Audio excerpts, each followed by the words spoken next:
দুর্নীতি দমন কমিশনের করা অর্থ পাচার মামলায় বিএনপির ভারপ্রাপ্ত চেয়ারম্যান তারেক রহমান ও ব্যবসায়ী গিয়াসউদ্দিন আল মামুনের সাজা বাতিল করে খালাস দিয়েছেন আপিল বিভাগ। প্রধান বিচারপতি সৈয়দ রেফাত আহমেদের নেতৃত্বাধীন 4 বিচারপতির আপিল বিভাগ এ আদেশ দেন। 2009 সালের 26 অক্টোবর রাজধানীর ক্যান্টনমেন্ট থানায় অর্থ পাচারের মামলা করে দুর্নীতি দমন কমিশন দুদক। অভিযোগে বলা হয়, টঙ্গীতে প্রস্তাবিত 80 মেগাওয়াট বিদ্যুৎ কেন্দ্র স্থাপনের কাজ পাইয়ে দিতে কনস্ট্রাকশন কোম্পানির চেয়ারম্যানের কাছ থেকে সিঙ্গাপুরে বসে বিএনপির ভারপ্রাপ্ত চেয়ারম্যান তারেক রহমানের ব্যবসায়ী বন্ধু গিয়াসউদ্দিন আল মামুন 20,41,25,843 টাকা নেন।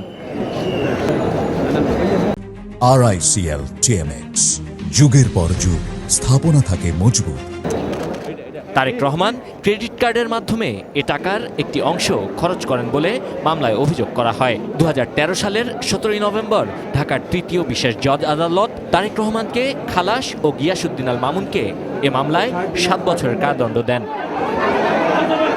পরে দুদকের করা আপিলের শুনানি শেষে 2016 সালের 21 জুলাই তারেক রহমানকে 7 বছরের কারাদণ্ড ও 20 কোটি টাকা জরিমানা করেন হাইকোর্ট।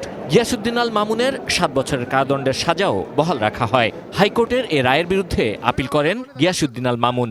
শুনানি শেষে আপিল বিভাগ বৃহস্পতিবার হাইকোর্টের সাজা বাতিল করে রায় দেন। 2002 সালের একটা রিপিল্ড আইনে এই মামলাটা করা হয়েছিল এবং তারেক রহমান সাহেবের বিরুদ্ধে কোনো অভিযোগই নাই। ক্রেডিট কার্ডের মাধ্যমে টাকা খরচ করলে যে মানি লন্ডারিং হবে, that is an unheard of proposition in the legal arena. বিএনপির ভারপ্রাপ্ত চেয়ারম্যান তারেক রহমান আপিল না করলেও আপিলের রায়ের কারণে খালাস পেয়েছেন বলে জানিয়েছেন আইনজীবীরা। এই মামলায় জনাব তারেক রহমান ও গিয়াসউদ্দিন আল মামুনকে এই মামলার দায় হতে অব্যাহতি দিয়েছেন। দুদকের আইনজীবীও বলছেন, নিয়ম মেনে এ মামলা করা হয়নি। প্রসিডিউরাল ল এইগুলা সঠিকভাবে ফলো করা হয়নি। টোটাল কেসে তারেক রহমানের বিরুদ্ধে লন্ডারিংয়ের কিছু নাই। কোনো তথ্য উপাত্ত না থাকলেও শুধু রাজনৈতিক উদ্দেশ্য প্রণোদিতভাবে এ মামলা করা হয়েছিল বলেও অভিযোগ আইনজীবীদের। Sabbir Ahmed, ATN news, Dhaka.